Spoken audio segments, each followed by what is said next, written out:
Hi, welcome to yoyo TV. ఆంధ్రప్రదేశ్లో CM Chandrababu రూటే separate అన్న విధంగా పాలన కొనసాగుతోంది. అప్పటికప్పుడు నిర్ణయాలు తీసుకుంటూ వచ్చే 4 ఏళ్లలో రాష్ట్ర అభివృద్ధి లక్ష్యంగా దూకుడుగా వ్యవహరిస్తున్నారు. తప్పు చేస్తే సొంత పార్టీ నేతలైనా సరే సహించేది లేదని తేల్చేస్తున్నారు. ఈ నేపథ్యంలోనే క్యాబినెట్పై కూడా స్పెషల్ ఫోకస్ పెట్టారు. 6 నెలల పాలనలో మంత్రులు ప్రోగ్రెస్ రిపోర్ట్లను తయారు చేయించారు. ఈ క్రమంలోనే క్యాబినెట్ పునర్వ్యవస్థీకరణకు సీఎం చంద్రబాబు సిద్ధమవుతున్నారు. ఇప్పటికే ఆ మేరకు సంకేతాలు కూడా ఇచ్చేశారు.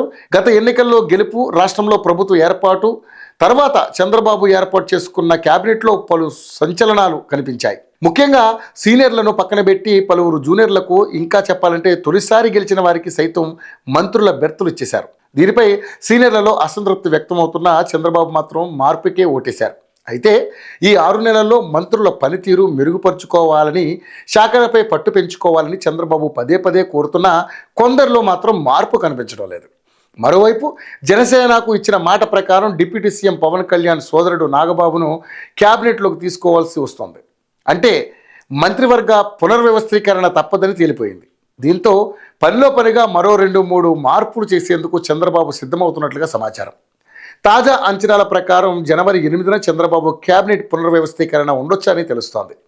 ఈ మేరకు ఏర్పాట్లు జరుగుతున్నట్లుగా కూడా సమాచారం. ఏపీ క్యాబినెట్లో ప్రస్తుతం ఒకే ఒక్క మంత్రి పదవి ఖాళీగా ఉంది. దీన్ని నాగబాబుకి ఇచ్చేందుకు చంద్రబాబు ఇప్పటికే నిర్ణయించారు. అలాగే టీడీపీ రాష్ట్ర అధ్యక్షుడు పల్లా శ్రీనివాస్కు మంత్రి పదవి ఇచ్చేందుకు సిద్ధమవుతున్నారు. అదే సమయంలో క్యాబినెట్లో ఉన్న మంత్రుల్లో అంచనాలను అందుకొని ఓ ఇద్దరిపై వేటు సిద్ధమైనట్లుగా తెలుస్తోంది. వారిలో వాసంశెట్టి సుభాష్, కొండపల్లి శ్రీనివాస్ పేర్లు వినిపిస్తున్నాయి. వీరిద్దరూ యువ మంత్రులే. ఇప్పటికే వీరిద్దరికీ పలుమార్లు హెచ్చరికలు వెళ్ళినా మార్పు కనిపించడం లేదని సమాచారం.